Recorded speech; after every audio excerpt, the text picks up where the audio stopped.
सर्वमंगलमांगल्ये शिवे सर्वार्थसाधिके।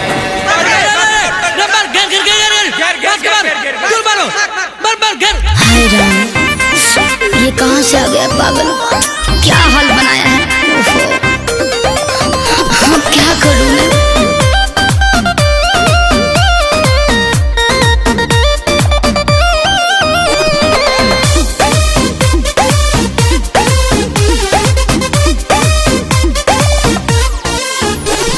खाली पैर आके पगलू भेस बना के, और ये सब क्या ड्रामा है? खाली पैर आके पगलू भेस बना के, लागता कि रख दे बनामा हंसा के। ठान लिए है क्या जी शादी तू रवाएंगे? ठान लिए है क्या जी शादी तू रवाएंगे? कहे से करना। हेलो नमस्कार प्रणाम आदाब, हर हर महादेव, जय माता दी। मैं हूँ फेसबुक पे लाइव और ये देख के मेरी गर्लफ्रेंड की शादी हो रही है, मेरी बर्बादी हो रही है और ये पार्टी हो रही है, पार्टी। ओहो बाबू, आप चाहते क्या हैं? तुम थी हमारी तो जान, थी हमारी, तेरे दुल्हा को बताएंगे। नहीं, ऐसा मत करिएगा। तेरी बेवफाई का ढिंढोरा पिटवाएंगे। ऐसे ना बोलल करा।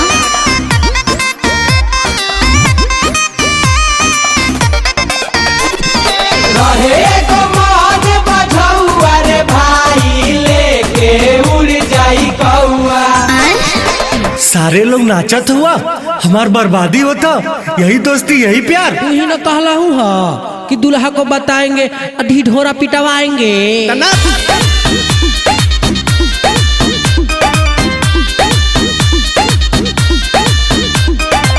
कहनी की बात कर पापा से, तू ही हवा चुरैला, टाइम पे पूछो न कइला हो, ए जनू का गवैला। सब तोरे गलती बा। ब्यास, समय मूल्यवान होता है। हमारा ना गम तोहरा गोइला के बड़ुए, भरम में रह ना कि रह जाइब रणुए। रह जाइब रणुए हो, रह जाइब रणुए। रे यानी कि हमरा दिन बात से ओकरा दिन बात रे।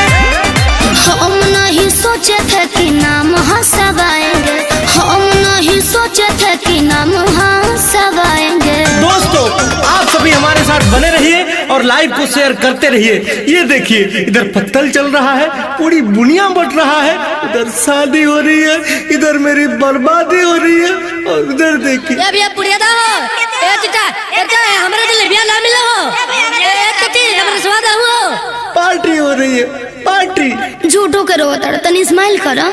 नहीं जी, तुम थी हमारी तो का भाई? जान, थी हमारी, तेरे दुल्हा को बताएंगे।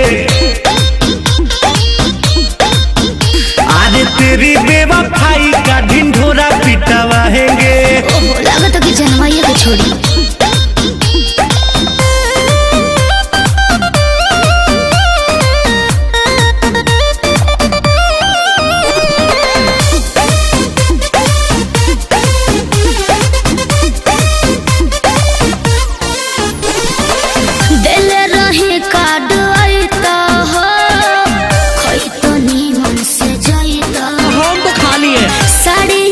सलवार हो, गिफ्ट हमारा ललोई। तो दीपक जी समझाइए ना इनको।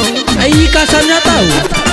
काहेला रितेश के बोला छोड़ता हरू, प्रकाश बारूद से नेह जोड़ता हरू। मान जाओ कभी कभी मिलने भी आएंगे, मान जाओ कभी कभी मिलने भी आएंगे।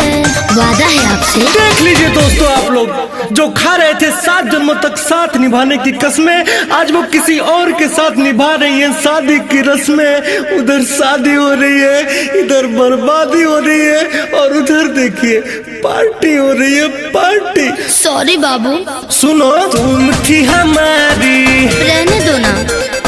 जान थी हमारी, तेरे दुल्हा को बताएंगे। तेरी